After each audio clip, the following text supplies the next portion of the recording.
Hello.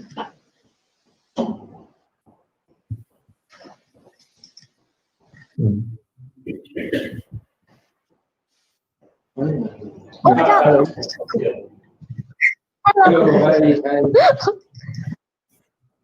Hello. Good afternoon. Yeah, good afternoon. Yeah. How is it going? Everything's fine? Yes, everything fine. As fine as situation. Yeah. Are you working from home? No, I'm actually in my office in Poland right now in Wrocław. So yeah, I got. So I'm coming back to Trinity in the middle of September. I see.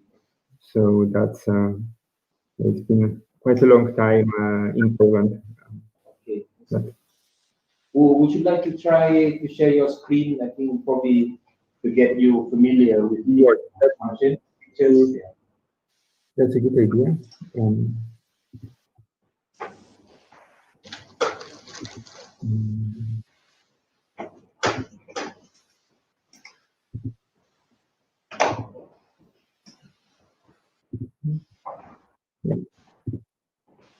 So I hope this is visible and.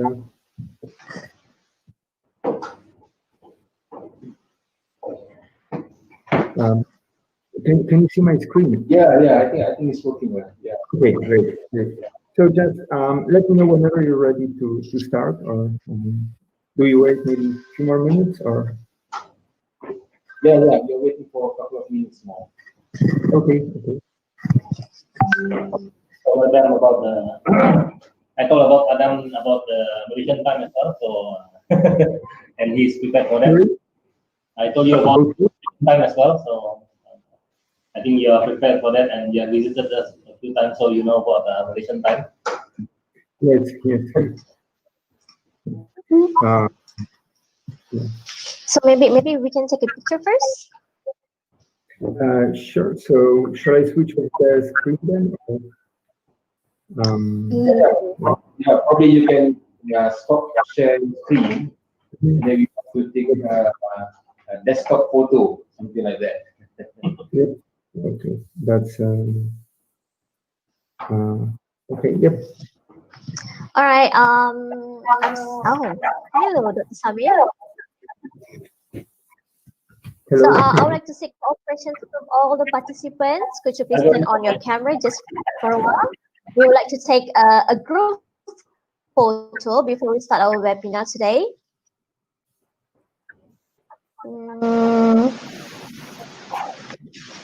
Dr. Ilman, yes.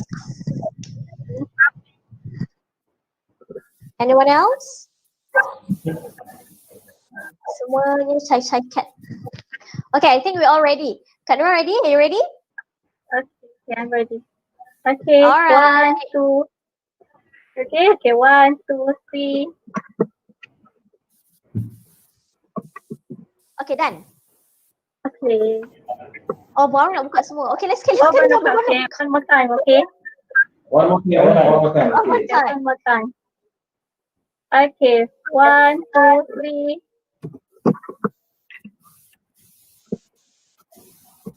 All right. Thank you, everyone, for all the cooperation. So we're going to start a webinar. Early first. Okay. So say start. Okay, wait. You can start. Okay. All right. So Assalamualaikum and good afternoon. Welcome everyone, especially to our honorable guest today, Mr. Adam Narbudowicz, our Dean, Associate Professor Dr. Azami Abdullah Al-Hadi, my fellow colleague, all the lecturers, and we have some students here. Welcome to our Scce Research Knowledge Sharing Webinar Series 9. So this webinar is organized by School of Computer and Communication Engineering, University Malaysia Perlis, in collaboration with IEEE Malaysia Antenna Propagations, Microwave Techniques / Electromagnetic Compatibility, or known as AP/MTT/EMC Joint Chapter Malaysia, in collaboration with IEEE UNIMAP Student Branch, as well as Advanced Communications Engineering ACE Center of Excellence, UNIMAP. Before we start, I have a few announcements for all the audience. Please fill in the attendance forms, the Google form. You may find it at the chat box. And during almost towards the end of our webinar, there will be an evaluation forms. I also would like to seek cooperation from all the audience to fill out the evaluation forms. All right. So, but before we start our webinar today, I would like to introduce to you guys about our honorable speaker today. Okay. A brief introduction about Associate Professor Dr. Adam Narbudowicz. Pardon me if I'm pronounced wrong. Okay, I'm trying to be polished. Right? No, you're perfectly fine. So that's all right. Okay, Adam Narbudowicz is an associate professor at Wrocław University. Wrocław. Okay, Wrocław University of Science and Technology, Poland, and SFI studying investigator at Trinity College, Dublin, Ireland. He received the MSc from Gdańsk University of Technology, Poland in 2008, PhD from Dublin Institute of Technology, TU Dublin, Ireland in 2013. And in 2020, he received DSc habilitations from Wrocław University of Science and Technology, Poland in 2020. He was twice postdoctoral fellow at Marie Skłodowska-Curie Actions, co-funded projects, including 2 years research stay at RWTH Aachen University, Germany. His research interests revolve around the use of antenna and propagations for physical layer security, electrically small antennas, and antennas for in-band full duplex radios. He received a scholarship for the Outstanding Young Polish Scientist in 2019. The inaugural 2018 Prof. Tom Brazil Connect Excellence in Research Award, third Best Paper Award during ISAP 2017, or known as International Symposium on Antennas and Propagations.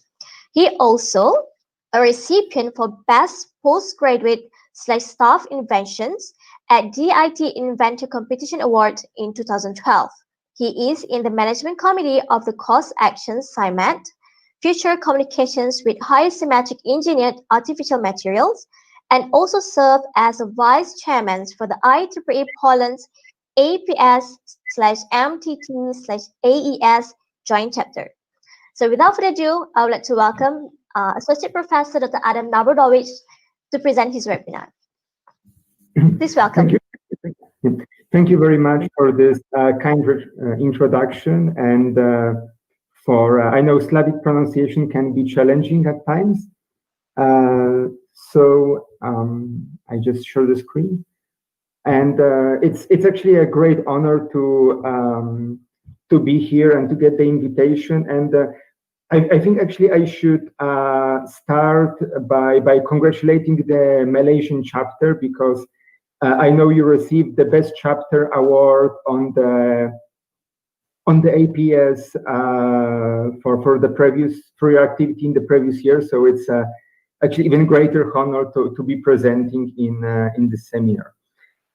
So anyway, my name is Adam Narbudowicz, and I wanted to talk today a little bit about the use of antenna in physical layer security. So basically, when we speak about security, we think about the all sorts of algorithms, cryptography that is typically executed in the one of the upper layers of the telecommunication stack. However, we are kind of trying to explore new ways, and in order to use antenna and propagation also to increase the security. And so basically, one of the motivations why we are looking for alternative approaches to security, and one of the motivations is actually the emergence of Internet of Things. And this is something, well, a few years ago, Bruce Schneier, one of the so-called founding fathers of modern day computer security, said Internet era of fun and games is over because the Internet is now dangerous. And basically, what he meant by that? Well, he meant specifically the approach of the Internet of Things, right? So if we think about it a little bit more, in the past, the Internet, was mainly operating in the virtual world, in the sense that we had sorts of websites. There was, of course, a lot of banking operations involved, but still the possible damage that can be done by hackers remotely was somewhat limited. Now, in the emergence of IoT, we have multiple, daily use devices, such as even drones, stoves, fridges, cars that are, connected to the internet. And basically, if we don't care enough about security, they might be vulnerable to some attack that is very difficult to trace, because somebody can turn on our stove and burn the house while we're not there, while being in totally different country. That's of course the most extreme case. And on the other hand, many of the things from the internet, they're like battery operated, they have low computational power. So basically, in many cases, it's actually challenging to implement a high layer cryptography, and this is one of the motivation to look into the alternative ways in wireless communication. Okay. So just to recapture, this is the basic OSI or ISO-OSI actually model for telecommunication. And as it typically, the traditional cryptography, as I mentioned, is executed on data in the top 3 layers of the telecommunication. However, in many cases, those algorithms can be power consuming. I mean, they're of course very brilliant algorithms. A lot of people worked on them, but still we are looking for more physical approach. And basically, we try to use the physical phenomena, so to speak, to further improve security, to boost the confidence of our IoT devices. And basically, there are some ways of doing that. So one approach, one of the many approaches I'm focusing presently is the use of directional modulation. So this is hopefully just a quick reminder, right? When you have a classical QAM modulation, or we have the I component and the Q component, which are of course constructed using this modulator, and they represent basically the amplitude and the phase, right? And this is basically how antennas, well, not only antennas, but among others, how antennas transmit information. So basically, the receiver gets the signal, compares the amplitude and phase with some reference value, and based on that, they determine which of the IQ symbol was recorded, which of course then in turn is transferred into the bit stream and can be recovered. Okay, and so the problem with the wireless system is that we are dealing with open media. So in theory, anybody can place an antenna and intercept a wireless signal. So this is the way where people came up with a scheme called directional modulation.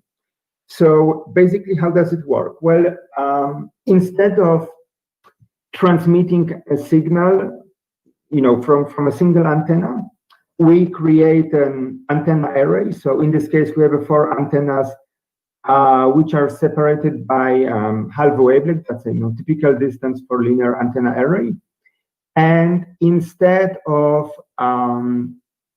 each antenna transmitting the same modulation point, the modulation vector is kind of split into 4 different parts that are seemingly random or as random as they could be. However, for a given direction, they will produce, the superposition of those vectors would produce the desired IQ modulation point. So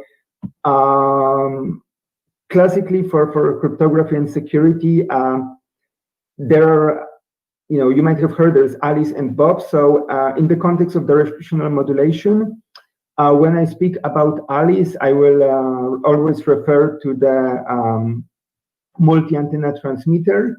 Bob will be our single antenna legitimated receiver.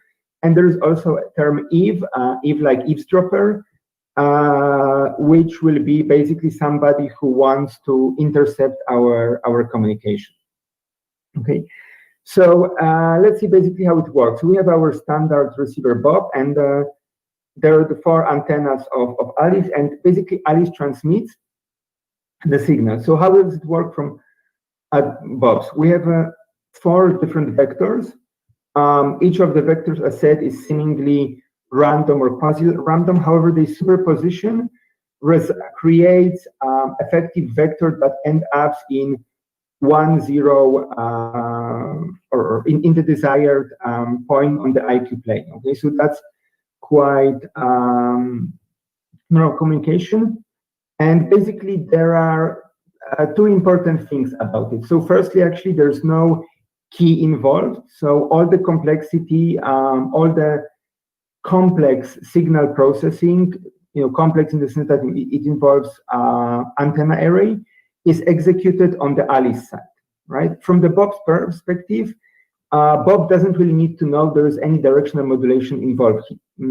He or she, they just receive the 1 or point in the modulation point, which they subsequently use to extract the information. Okay, and that's, I believe, the main advantage of the system here, that the receiver can be very, very simple. Now let's look what happens when we have somebody who's trying to intercept that information. And the important aspect here is that we assume that the eavesdropper is at a different location than Bob. And by different location, in the current sense, we mean different directions. So as you're familiar, hopefully, with the antenna array theory, if eavesdropper is located at different location, it will experience different phase shift between each of Alice antennas, which in turn will resume that every single of the signals will be tilted by different angle, right? Because the tilting by angle corresponds to the phase shift. So at the end of the day, the eavesdropper will receive totally different modulation point, or totally different the IQ plane, and this is basically how. I apologize.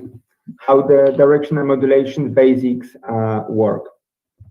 Sorry, go back. Okay. Now the intuitive question that pops up is actually how the directional modulation differs from the classical antenna array, right? Because as you could see, the physical principle is very, very similar. And basically, the main difference is the aim of the communication. So in the case of typical antenna array, we deal with powers and radiation patterns. So what we are basically interested is, we want to focus the energy into given direction, or minimize that energy from certain directions.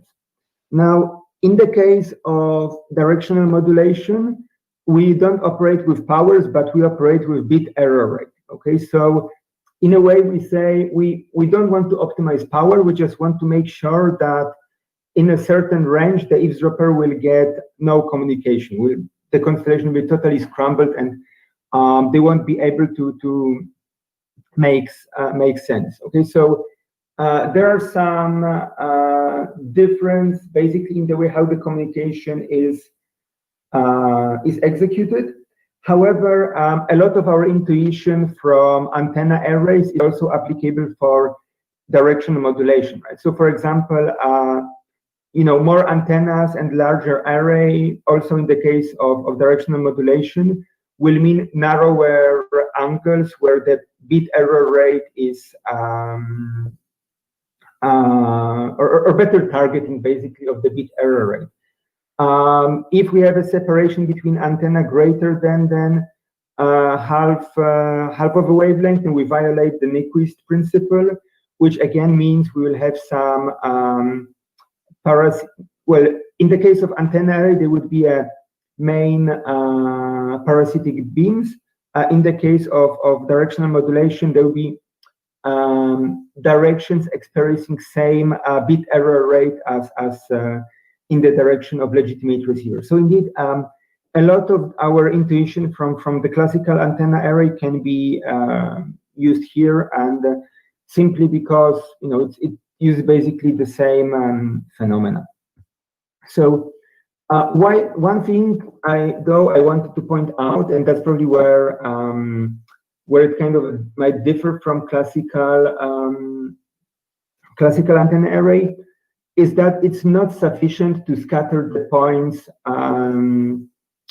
across the IQ plane, okay? Because we are assuming in our work that we are dealing with intentional eavesdropper, okay? So it's not just somebody who's casually listening to our frequency. We're trying to assume that there is somebody actively trying to intercept our communication, which I believe is it's quite strict requirement to be said, but on the other hand, if you really want to have reliable security, it's a must. And the problem, of course, is that even if we scramble the IQ modulation points across the IQ plane, as long as the eavesdropper can map them back,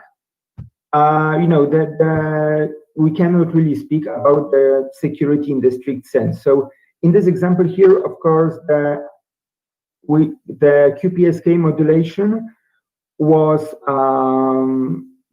scattered. So if you look on the right diagram, it doesn't seem like a QPSK.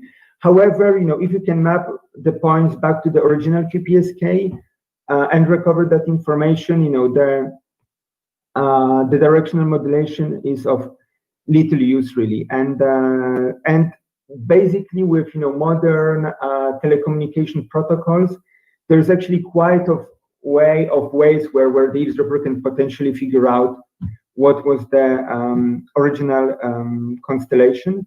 So this is something that can be seen as a non-symbol attack, right? So we force the transmitter to transmit a symbol that we know. We see where it lands on the IQ plane, and that's it.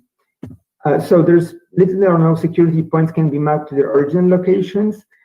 However, there are a few things which work here to our advantage. So basically, the directional modulation is a keyless technique. So from the transmitter point of view, we can change the scheme as often as we want, and we don't need to worry about redistribution of the keys. So even if the eavesdropper can map a constellation for a certain time, the attacker has the power of further scattering that. So in the next moment, the constellation will be totally different. However, the main goal actually of successful directional modulation is to decrease the distance between the points in the IQ modulation. Okay, and here noise is in a way our ally, because it is the noise which prevents distinction by the eavesdropper of the points. So for example, in this diagram, again, the points are scattered and the 2 points are barely noticeable. However, the eavesdropper can still get quite a good distinction between the 2 outside scattering points. So from the point of view, this actually might be a better solution, even though seemingly those constellation is visually more similar to the original QPSK. However, the 2 points are closer to each other, so that actually might be a bit counterintuitive, a better strategy to scatter the signal. And here, as I already mentioned, the technique is keyless. So we can actually use what's called dynamic directional modulation, you know, to update the modulation as often as we want, and for the, if everything is executed properly, for the legitimate receiver, it should be unnoticeable, whereas it can cause quite a lot of problems to the eavesdropper. Okay, now one word on artificial noise. So basically, this is very often referred into the literature as another physical layer security technique. So basically, it's conceptually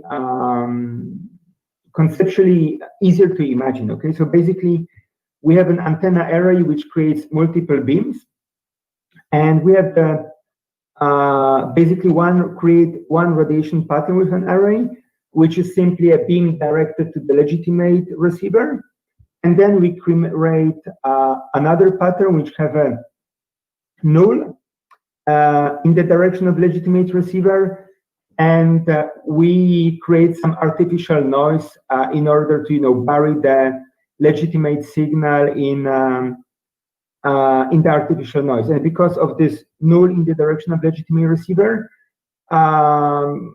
that Bob does not receive that noise. So Bob gets basically clear communication, whereas, you know, for other angle, there is the reduced signal strength of the legitimate signal, but increased strength of the artificial noise.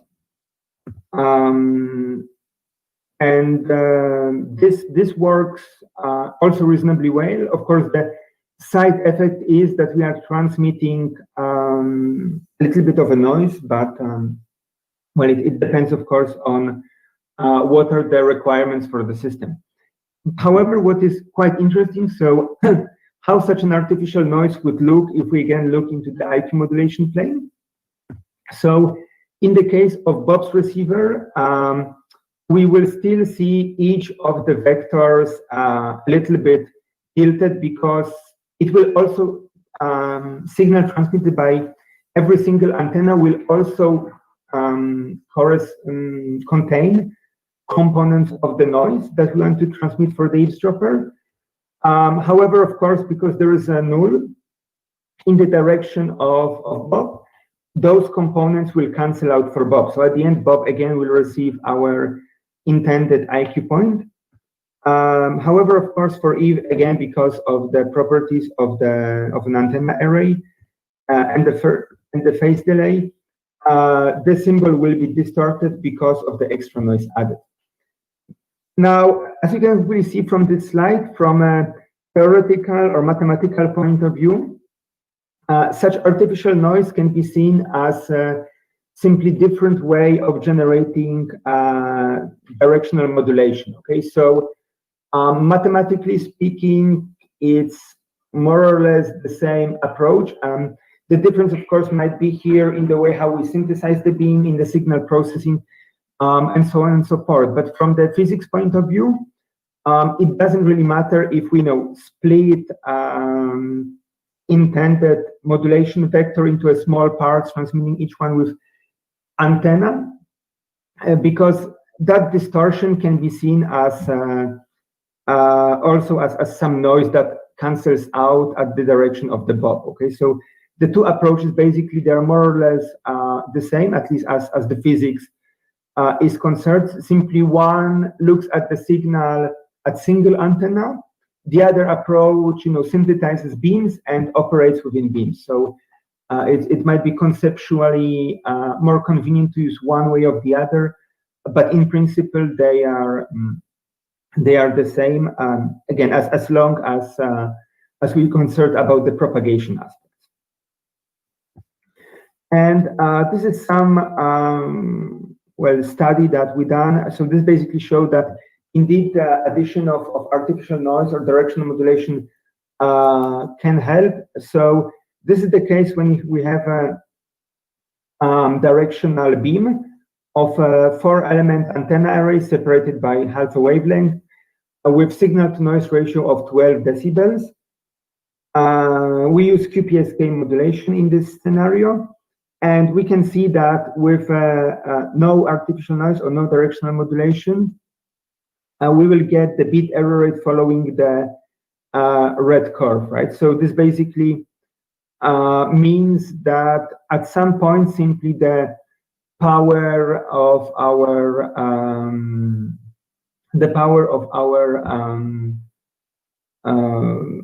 signal strength deteriorates, and since we have the same noise level, then of course we'll observe the deterioration of the bit error rate. Okay, and we can see there is some angular resolution that actually gets narrow once we increase the artificial noise or include directional modulation. So in this case, the blue curve corresponds to the addition of artificial noise with double the amplitude of the legitimate signal. Of course, we're speaking about the amplitude delivered to the antenna terminals. And the black curve, we have 4 times artificial noise, 4 times greater than the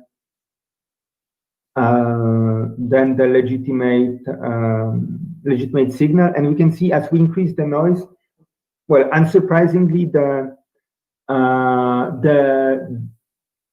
we are more selective. We are when the communication can be received.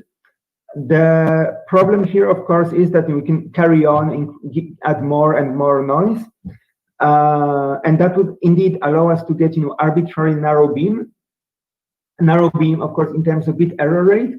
However, of course, there is a price that we have to pay in the sense that we don't want to generate too much noise, because typically we are operating in an environment where we have to cooperate with other systems.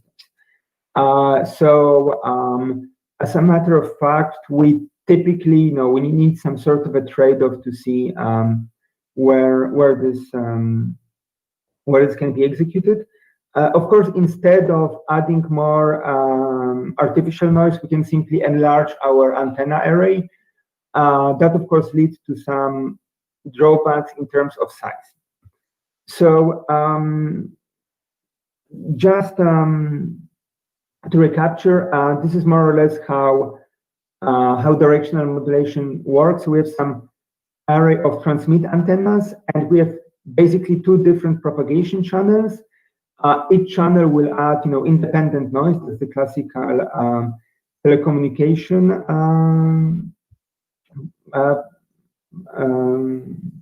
model. And then on one end we have the BOPS antenna, so the legitimate receiver. On the other end, we have the eavesdropper, right? And basically, as long as the propagation channels differ, they can actually receive different signals, okay? So that's basically why the directional modulation works. However, what we can do? Well, the problem, of course, is that sometimes it might be difficult to control the propagation channel, because this is something that's already given, and we have limited ways of controlling that. So what we can do instead? Well, instead of using array, we can actually use some transmit antennas, which changes, which basically changes its transmit function as a function of angle. So here we can see that we have different coefficients for antenna coefficients, for angle θ1 Φ1 and θ2 Φ2, which feeds into the propagation channel. But that's again different, right? But it turns out that if cannot really distinguish the effects of channel from the effects of antenna. Okay, so if we basically change something in the antenna to transmit different signal, for example, at the phase shift for a certain direction, it will also distort the communication in its direction. Of course, this works as long as if sample only single spatial point, but we'll go to that later. Quite an interesting side note, actually, and this is something if you're interested in physical layer security, might be also of interest to you. This is actually a great work by Professor Jensen from Utah.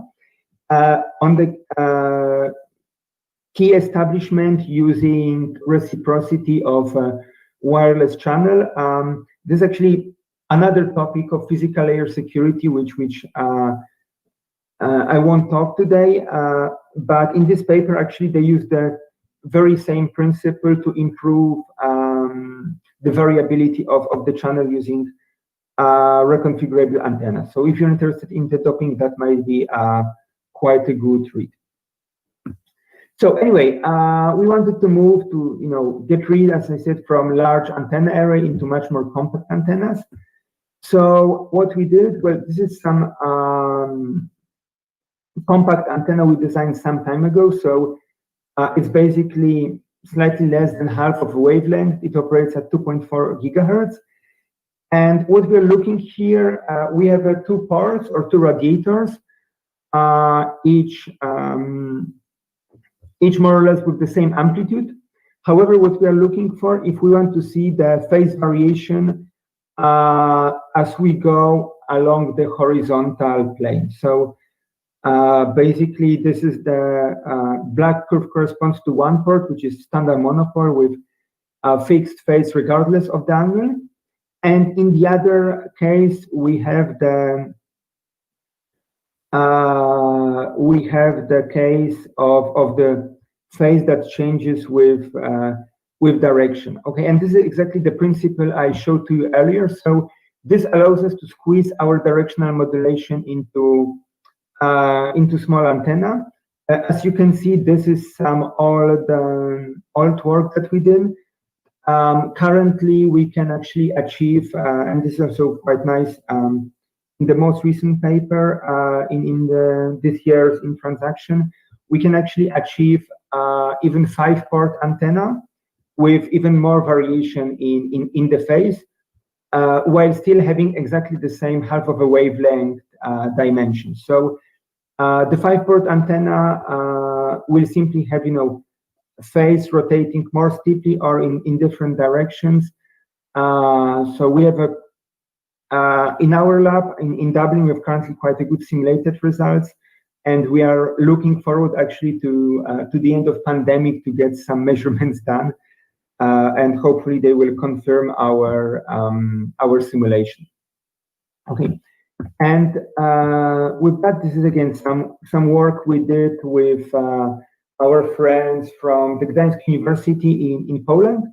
So, the easiest way actually to check whether the full system worked is we simply took the compact antenna and we implemented directional modulation using some software-defined radio. So in this case, this is a QPSK actually modulation. And you can actually see that it does work. So as we change for phi equals 0, we have nice QPSK. And as we change, the constellation gets totally wrong with this very simple 2-port antenna. As you can see here, there are like 2 software-defined radios that are quite large and bulky for the experiment. And this over here, this is our antenna that is rotating. So basically, this was done in order to show that you don't need large antenna array to generate directional modulation, that it can be very easily miniaturized.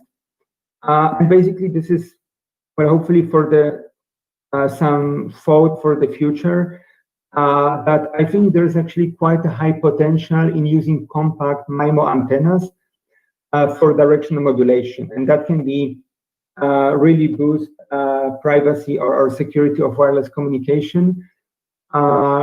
Recently, there's been, of course, quite a lot of body of work on different MIMO antennas that has a multi-port.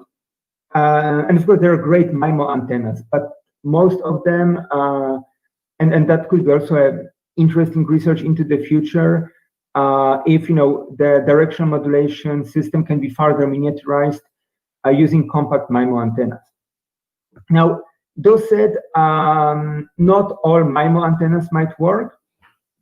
And one of the issues to study here would be the polarization, right? Because obviously we can get very good MIMO antenna by separating the 2 signals by polarization, and that would result in a very low envelope correlation coefficient. However, of course, for the security principle, it's not necessarily useful because, you know, if we use the polarization, it's very easily separable.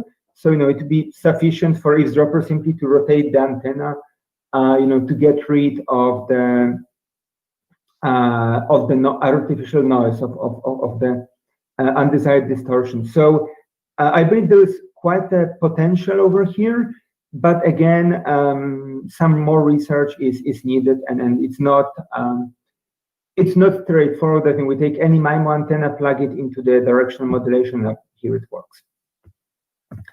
Okay, with that, I wanted to move on to what's called attack models. So this is something I believe is very important, and curiously, this is actually something which is very well developed in classical cryptography. However, for physical layer, especially, you know, we are coming from, you know, slightly different background, and the idea here is that we need a strict benchmarking of our physical layer security schemes, so that, you know, to see what are the boundaries within which the system is secure, and where is the limit of that security, because obviously no cryptographic, no security system can guarantee, you know, 100% security for all circumstances, or, well, if it does, it will be very expensive. So there are always some trade-offs involved, and that's why I think the role of coming up with systems that challenge physical layer security is quite important. It's basically not to play the bad guys and, you know, and break the system, but to prove actually the boundaries within our systems are still secure. Okay, and this is actually some work that I've presented in Iowa this year in Bucharest. That was probably the last antenna conference this year, because it took place, I think, 1 week before, well, it is in Europe, 1 week before the lockdown imposed. So I barely actually managed to fly back from Bucharest. So anyway, we came up with this idea that the directional beam, directional beam or directional modulation can be used as a MISO system. So there's this formula where we can see our Bob. This is actually, in that case, a vector, not a matrix, because our receiver, again, is assumed to be very simple. It's single antenna. So we have the R Bob, that signal received by Bob. So that's actually a scalar. And then we have the T, which is transmitted signal by Alice, which is in vector, and each entry of that vector corresponds to signal transmitted by one of Alice's antennas in the array. Then, of course, we have the C Bob, which is the channel between each of the antennas of Alice and the channel of the Bob. And at the end, again, we have the noise that, you know, comes from the wireless media. So what's important in this distinction is that this noise N, this is something, the natural noise. Okay, so it will be considered to be wide Gaussian noise that is spatially basically uncorrelated. Okay, and as we'll see later, this is quite an important property, as opposed to the artificial noise that we use, you know, to boost the security in the physical layer. Okay, so again, we are dealing with a MISO system, so multiple input, that's Alice, and single output, that's the simple single antenna Bob. So those two entries are vectors, not matrices. Okay, and they of course produce a single scalar, which is signal received by Bob. So the question that should come up here is, what happens if eavesdropper also uses multiple antennas? And this is, you know, quite an important question to us because, so far we joyfully assume that, our eavesdropper is naive, right? It just pops antenna, or I get too much noise, I cannot intercept that communication, right? But again, if we assume Alice can use multiple antennas, why not Eve?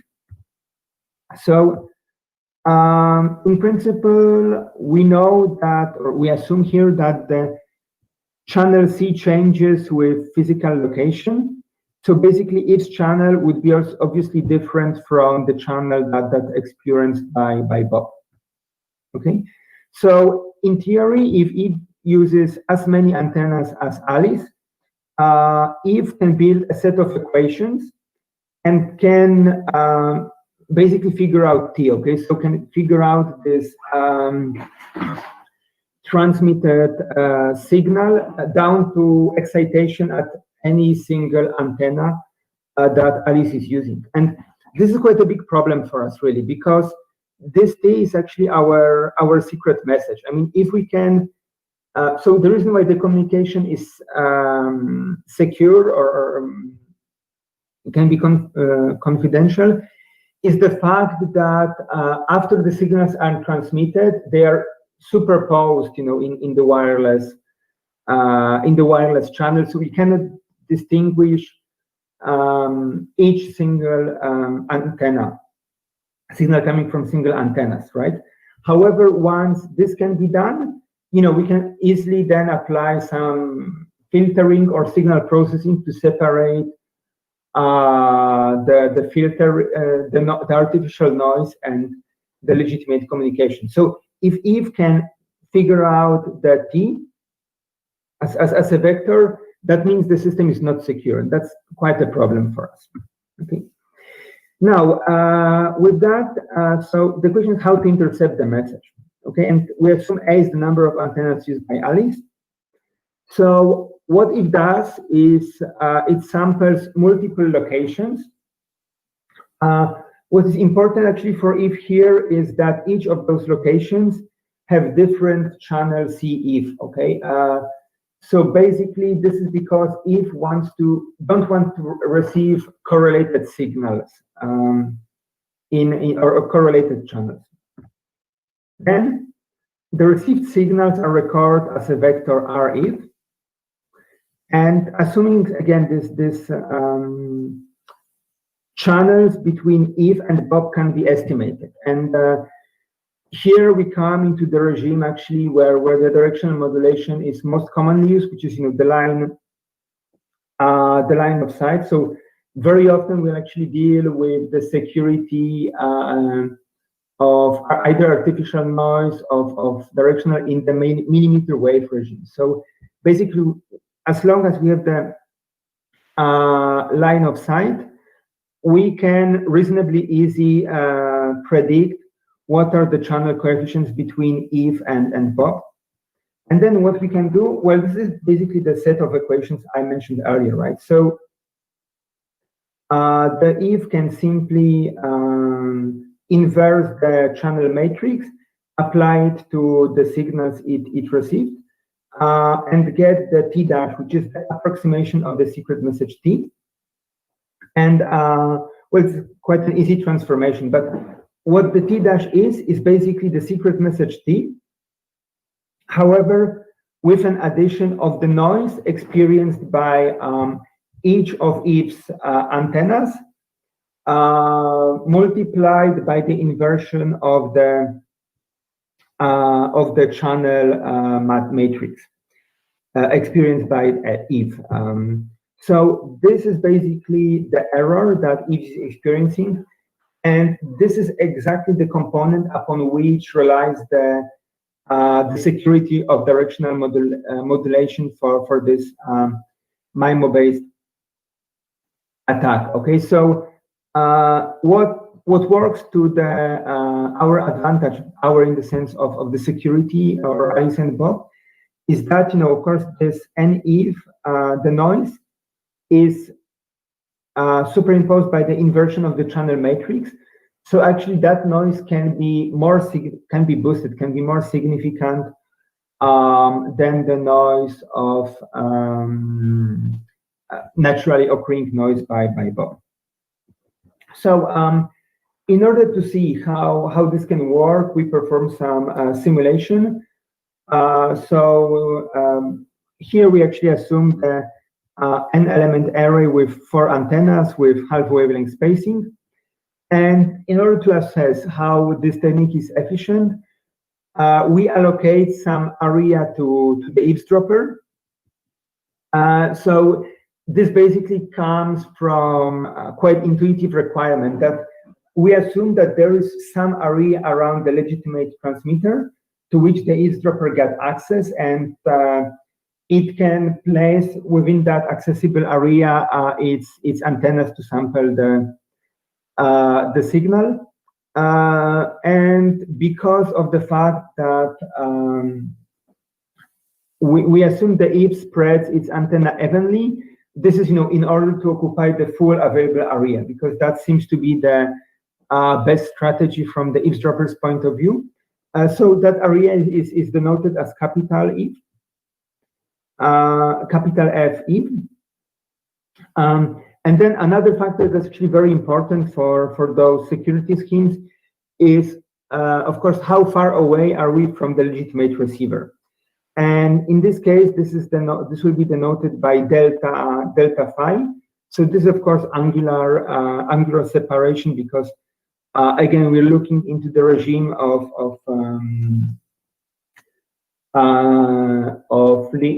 line of sight and arrayed directional communication.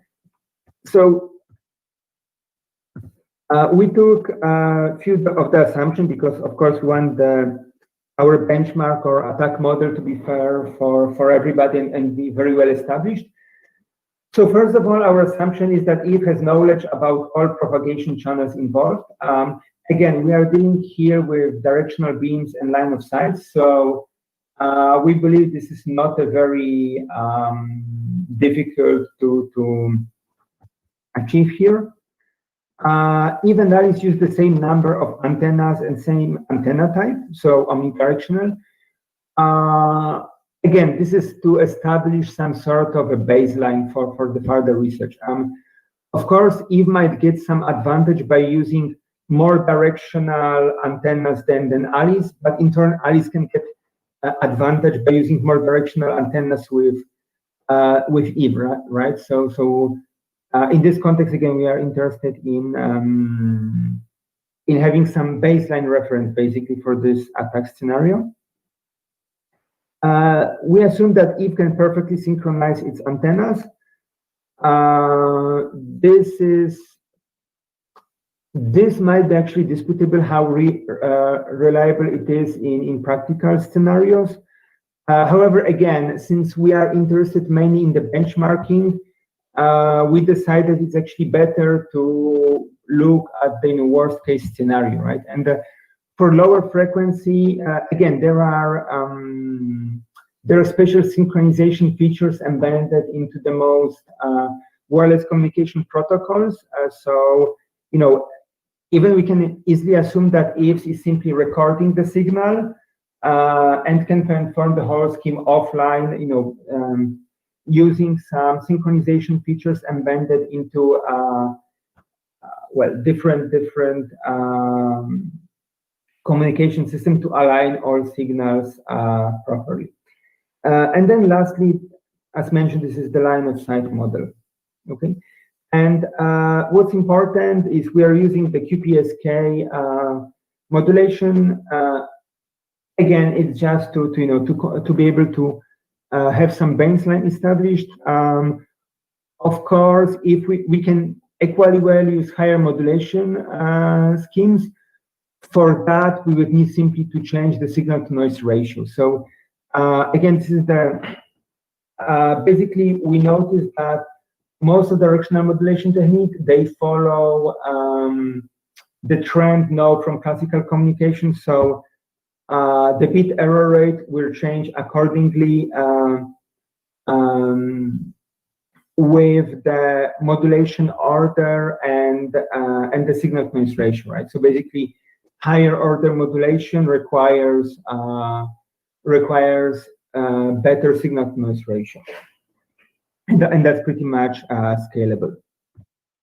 So those are results for only beamforming. So far we have not involved any directional modulation or any artificial noise.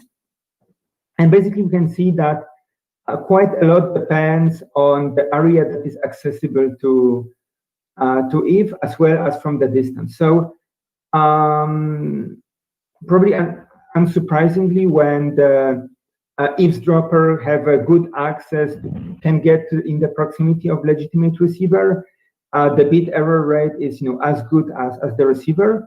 Now, once it moves away, it gets out of the main beam, so of course the bit error rate deteriorates.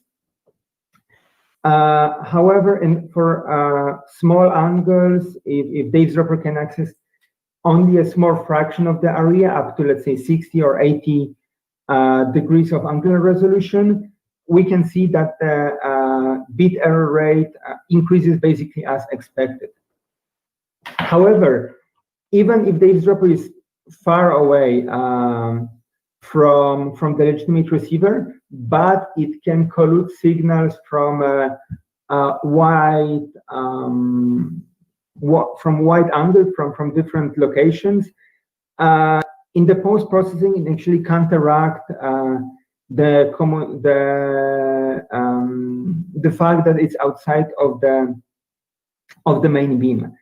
Okay, so we can see actually over here, this is shown for the blue curve and the black curve, that in this case, even for quite some separation, the eavesdropper can still get reasonable bit error rate. So this is again the assumption of signal-to-noise ratio of 12 dB. Now the question, of course, is, can we increase the bit error rate with artificial noise? Okay, and this is probably the most interesting result that we received, and the answer is no. Okay, so here we can see on the left-hand side, that's the legend for previous results for no artificial noise. We just removed the results where the bit error rate was anyway increased. And on the right-hand side, we have the results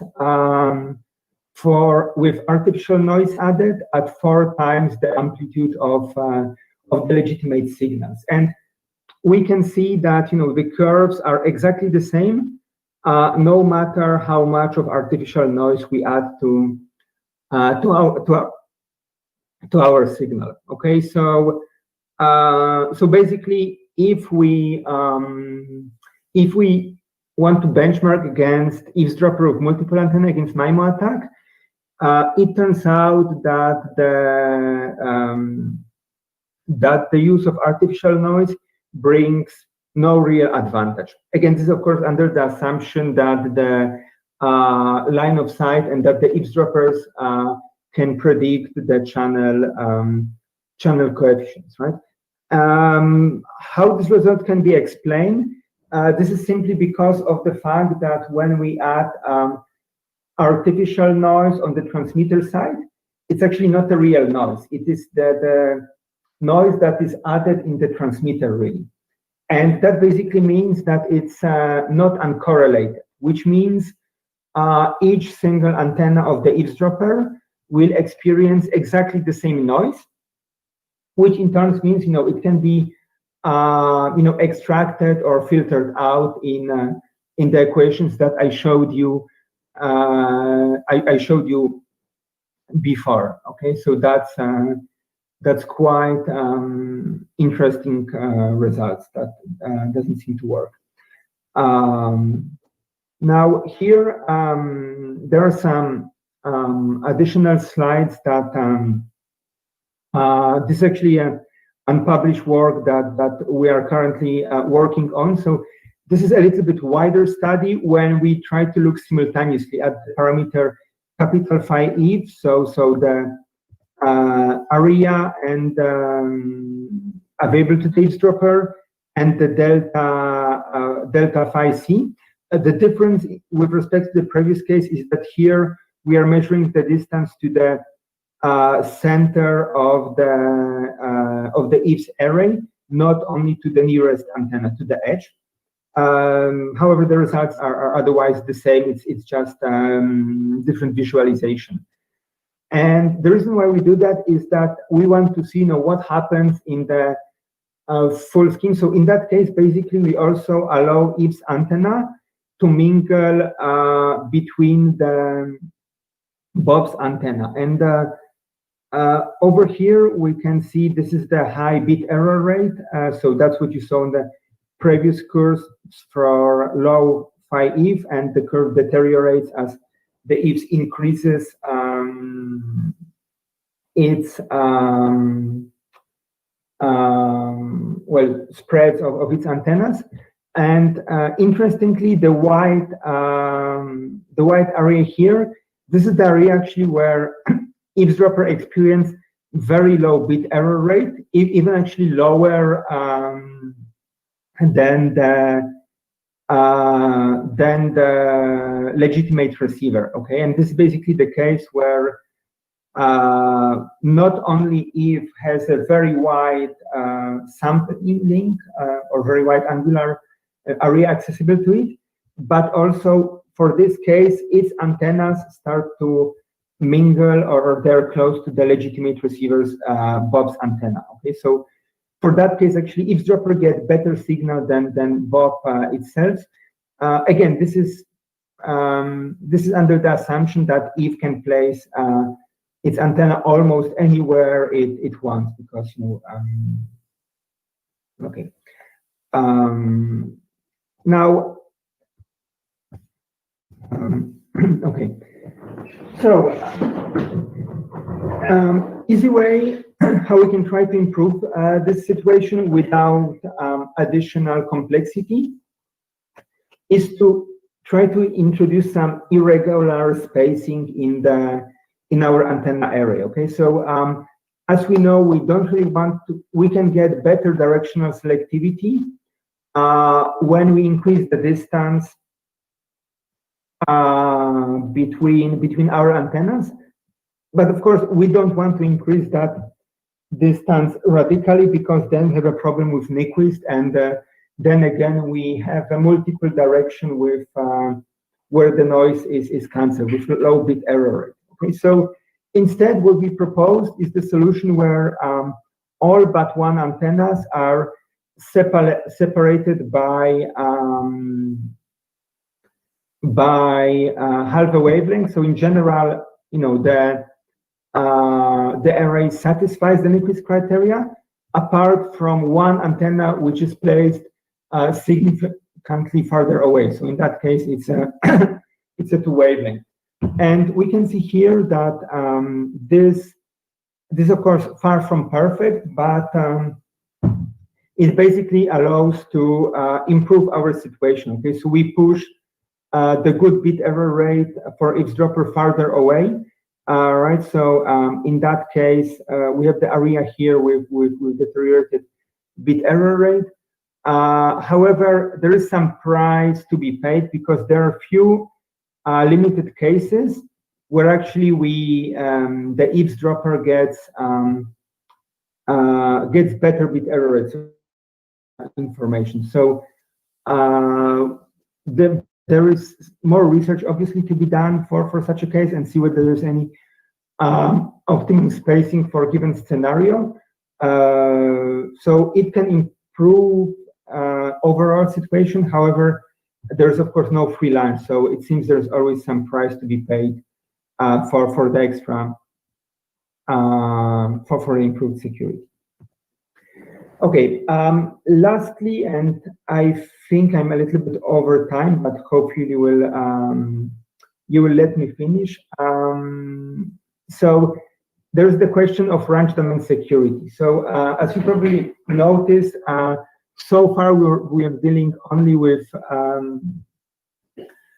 directions, with angles, and I was not referring to the range domain, or how those security works in the range domain. And this is the big problem with directional modulation currently.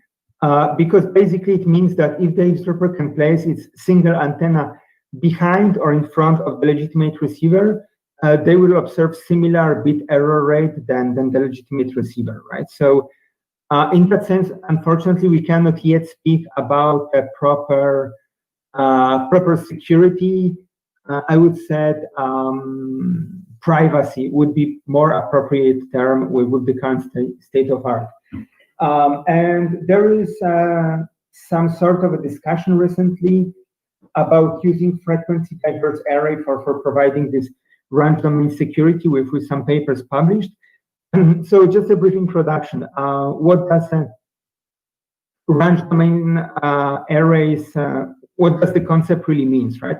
So basically the frequency diverse array, it introduces a small frequency shifts between different elements on the array, right? So it means when you have an array, we not only have a phase shift between each of the antennas, but each antenna transmits at slightly higher or slightly lower frequencies. And we're really talking about very small offset in the range of, let's say, kilohertz for microwave signals. Okay, and this is actually a very good tool for radar application, and because actually for a given time, it allows to focus the radar pulse in the certain location, and basically that's something that the radar people like quite a lot, because they can focus a point at a certain range, and then they can easily pinpoint basically the time for which such a focusing occurred, and for radar system, if you pinpoint the time,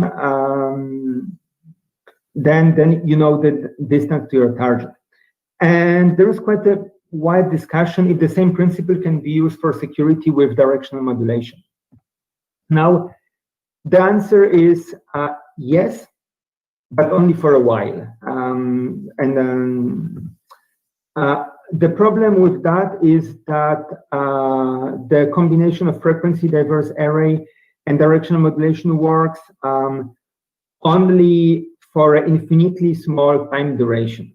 Okay, so basically the reason for that is quite simple, and it's got with the fact, of course, that the radio signal or any electromagnetic waves, regardless of their shape, they waveform and so on, they will propagate in time, right? So basically, if we manage to create certain what's called secure area, that so range limited or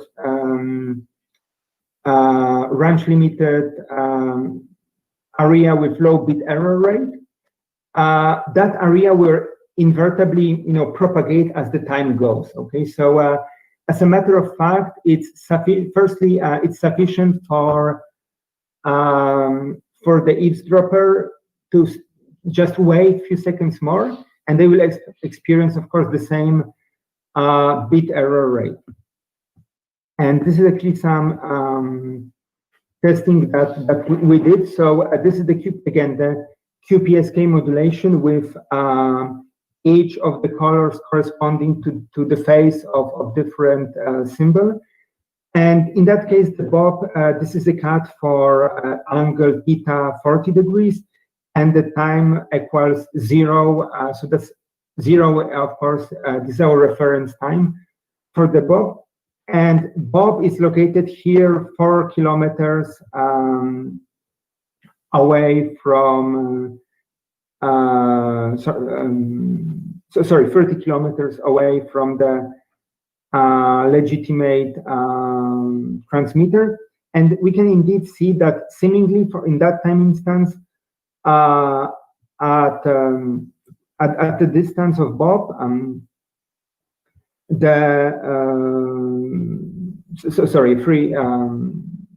at the distance of bob, we do have good QPSK modulation with all phase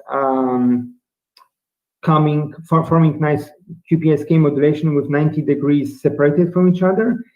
And before bob and after bob, there is a mess. The noise simply overwhelms the signal, and then it is undecipherable.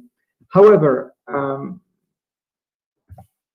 if we wait for a while, we can see that the whole landscape moves in time. So in that case, we placed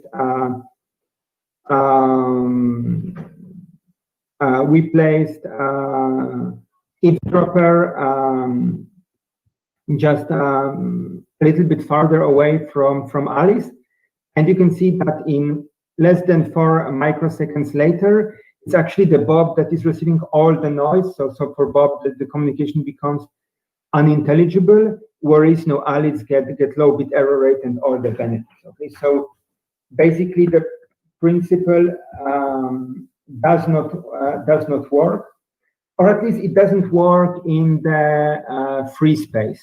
Okay. Now the question, of course, is, and that's our idea for the future, is to look more into the Mimo style multipath propagation. So there are some papers which suggest actually this could overcome the issue. The reason, of course, why multipath is different regime is because in that case, of course, the waves also propagate with time. However, they would come from different directions. So we hope we can actually build some distinctive areas where which will basically limit the low bit error rate to some physical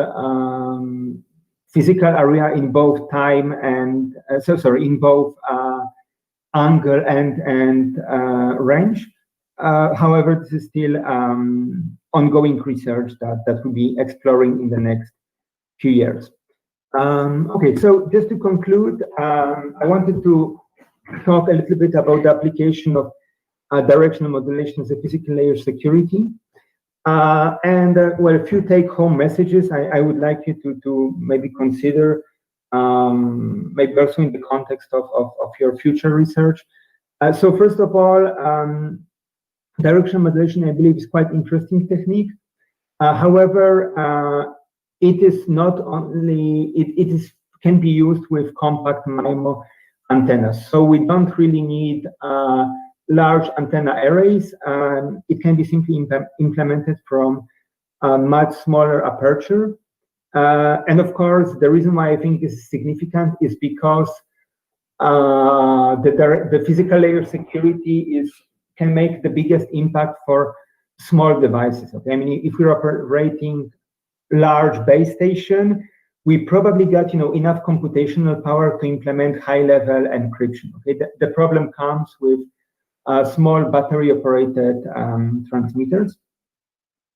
As I mentioned earlier, I believe a lot of Mimo antennas can be recycled, so to speak, for directional modulations.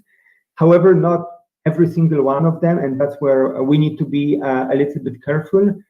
And also, there might be some trade-offs in the sense that not all Mimo antenna might be equally effective in implementing such schemes. So there's actually quite a lot to explore over here.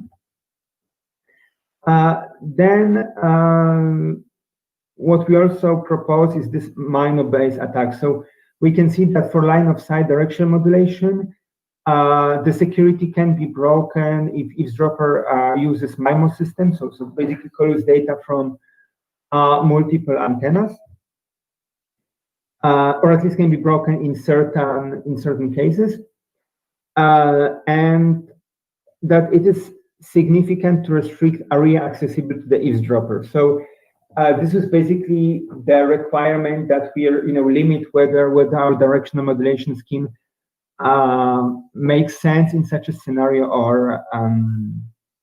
or not. Lastly, we discussed some work on range domain directional modulation security, and as I mentioned, this is currently probably the big challenge. As I said, that the frequency diverse array approach does not seem to work here. However, I'm quite hopeful that the multipath can be used to to overcome this problem. And again, there is quite a lot of research to work. So in terms of future research, obviously those are the two avenues which at the moment, of course, I consider as the most interesting. So where is the further miniaturization of the schemes? Again, this goes back to the use of Mimo antennas I mentioned earlier. And secondly, and that's much needed, so to check whether multipath can be used for range domain security, so to limit the range within which the communication is intelligible. So with that, I wanted to conclude my talk on the topic of physical layer security. So if you, well, and of course, I'm happy to answer any question you may.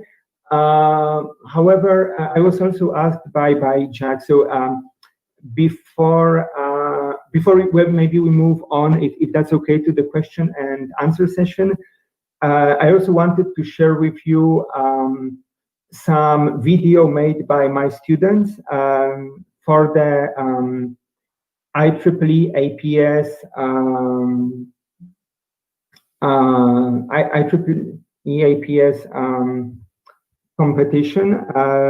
So this is basically a student design competition which is organized by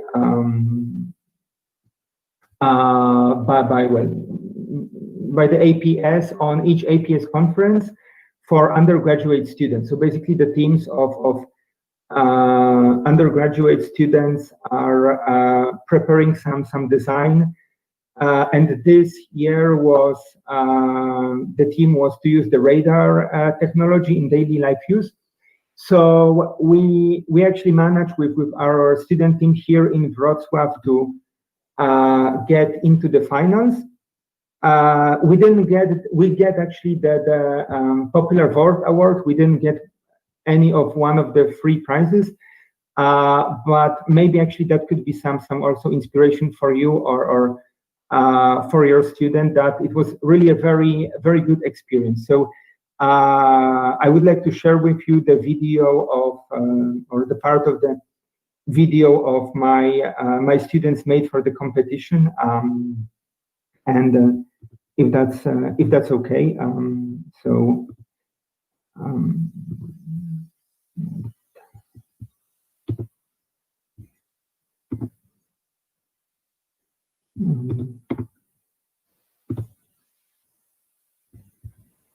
So hopefully you can see the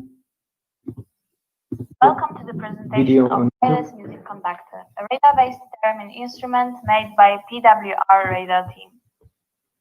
The assembly of the system is quite simple. Firstly, the Doppler radar A2B100 needs to be connected to the Arduino. The radar pins should be connected to Arduino as following: out to A0, VCC to 5 volts, and ground to ground. All information about the assembly can be found in the instruction.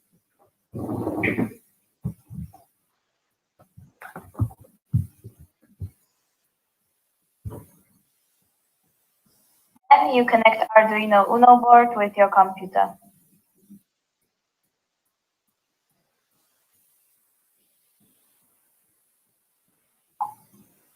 In case of AWR module, it needs to be powered using a power jack connected to a power supply with 5 volts voltage set and to the computer.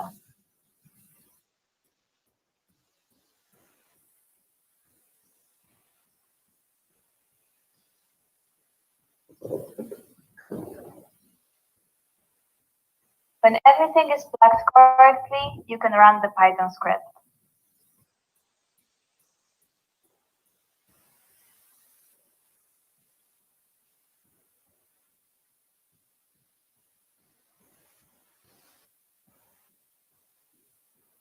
Whenever the Doppler radar detects a motion, the motion box in the user interface lights up green and the sound is generated. From the AWR module, you can read the position of the right hand, which determines the tone of generated sound. You can also see that the maximum distance is about 1 meter. The first application, audio controller, generates sound in real time, which changes with the position of hands of the player.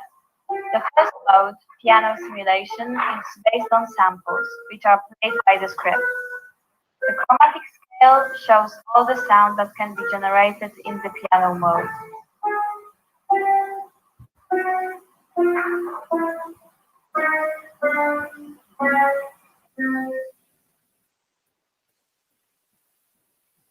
Using printed piano keys, you can play any melody you want. Here you can also see that the further is the right hand of the player, the higher are points of the graph which correspond to a higher tone.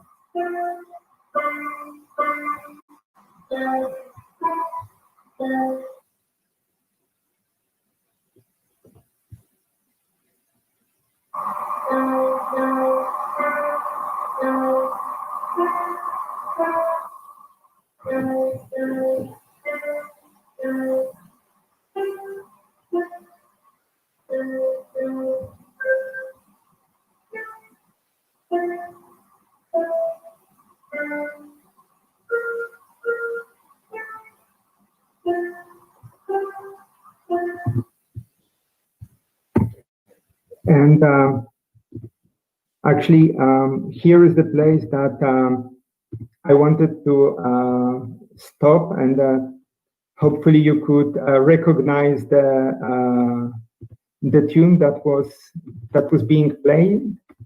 And I wanted to say with that, happy birthday, Azrem. So I know it's your birthday today, and I hope, well, I would like to wish you all the success and very good career, and well, basically all the best. So, and that concludes my presentation.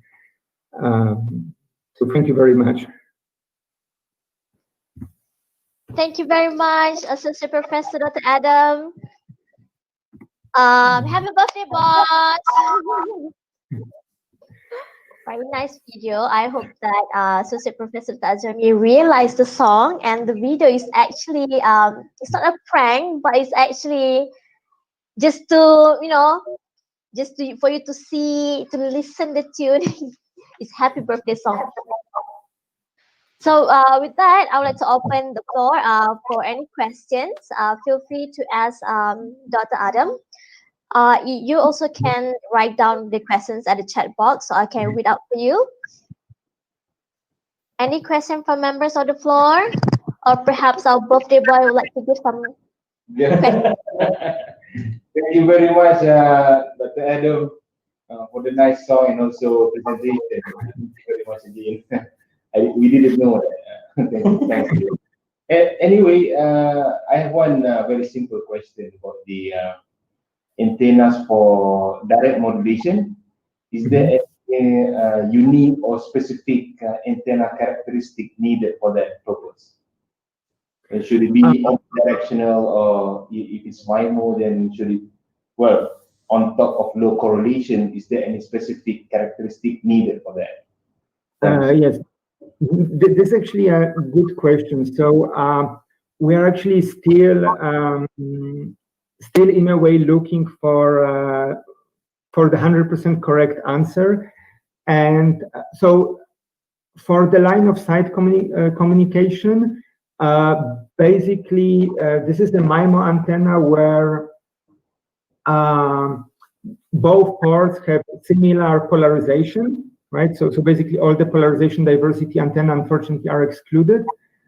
And as long as the polarization is the same, there need to be, of course, some variation between phase and amplitude at the two ports. Okay. Now, in our work, we used the antennas or the ports where the amplitude was the same and only phase changes, simply because those antennas are the easiest to control.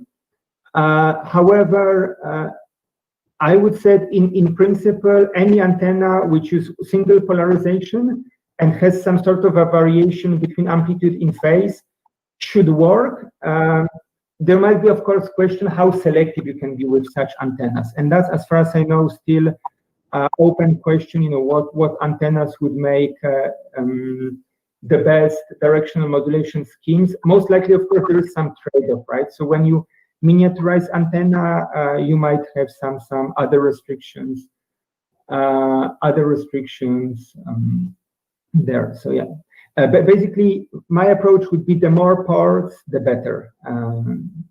Okay, so we're looking for more multi-port antennas here. And as far as I'm concerned, that's it. But as said, this is still an active research topic in a way. So a few questions I cannot provide yet. The 100% of the answer, so to speak. Yeah. Okay. Thanks. Any more questions before we end our webinar today? It's a very interesting webinar. This is typical Malay student. Yeah. Actually, if I may also comment, add one more sentence so to Azremi's question. So I think basically I would say the easiest way to answer your question is just to take some Mimo antenna, plug it, and apply directional modulation even using some post-processing or in simulation, right? Because I know at Unimap and in many labs actually people already design a lot of Mimo antennas because that was quite interesting topic. It's still actually an interesting topic, right? So why not take that? Could be basically good starting point to take what you've already designed and plug it into the directional modulation scheme to see what you can achieve. So yeah, that's Okay, good, thanks. Are any more questions from the audience?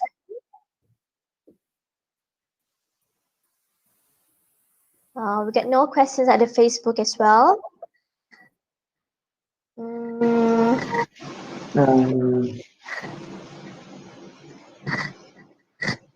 No, thank you. Okay. Or you might want to wish our boss today happy birthday. You also can write down at the chat box as well. Any more questions? You guys any questions? Oh, thank you so much, Professor Adam from Shahira. Thank you. So I hope you enjoyed and that hope that was a useful presentation. Yeah, it's a very useful presentation. So we really enjoy at the end of the video clips.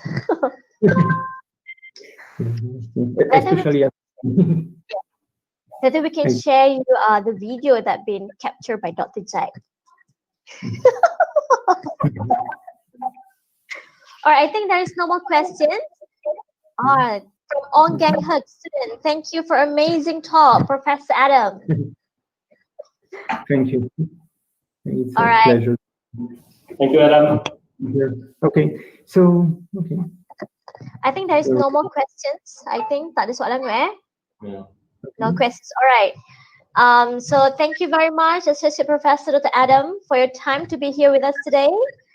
With that, I would like to say thank you and how to say jangan serik and please come again. Please join us again. And for all the audience, don't forget to fill in the attendance form. You may get the e-certificates towards the end of the sessions. And there is also an evaluation form. Please fill in the evaluation form as well.